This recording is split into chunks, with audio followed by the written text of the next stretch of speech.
गुज़िश्ता दिन Delhi assembly election के नतीजों का ऐलान हुआ और ओखला की सीट से आम आदमी पार्टी के साबिक रुकन असेंबली अमानतुल्लाह खान ने फिर एक मरतबा तकरीबन 30,000 वोटों के फर्क से कामयाबी हासिल कर ली। नाजरीन, खास बात यह है कि अमानतुल्लाह खान के एमएलए बनते ही पुलिस की जानिब से अमानतुल्लाह खान पर एक एफआईआर दर्ज की जा चुकी है। इन पर इल्ज़ाम है कि उन्होंने सरकारी काम में रखना अंदाजी की थी, यानी उन्होंने एक मुजरिम को पुलिस की दस्तरस से छुड़ाने में अहम रोल अदा किया था और इसी इल्ज़ाम के तहत उन पर एफआईआर दर्ज की जा चुकी है। गुज़िश्ता दिन दिल्ली पुलिस इनके घर पहुंची, लेकिन अमानतुल्लाह खान अपने घर पर मौजूद नहीं थे, जिसके बाद पुलिस इन्हें ट्रेस कर रही है। नाजरीन, एक तरफ अमानतुल्लाह खान के खिलाफ एफआईआर दर्ज हो चुकी है, उनकी तलाश जारी है, लेकिन वहीं बीजेपी के एक एमएलए ने एक ऐसा बयान दिया है जिसके बाद दिल्ली के लाखों मुसलमानों के साथ साथ ओखला सीट से जहां से अमानतुल्लाह खान एमएलए मुंतखब हुए हैं, वहां के 88,000 वो वोटर जिन्होंने अमानतुल्लाह खान को अपना नुमाइंदा मुंतखब किया है,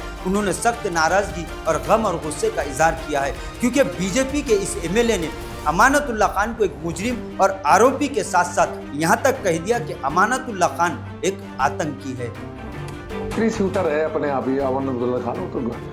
गुंडा प्रवृत्ति का व्यक्ति है और आपराधिक है और अराजक है और आतंकी है।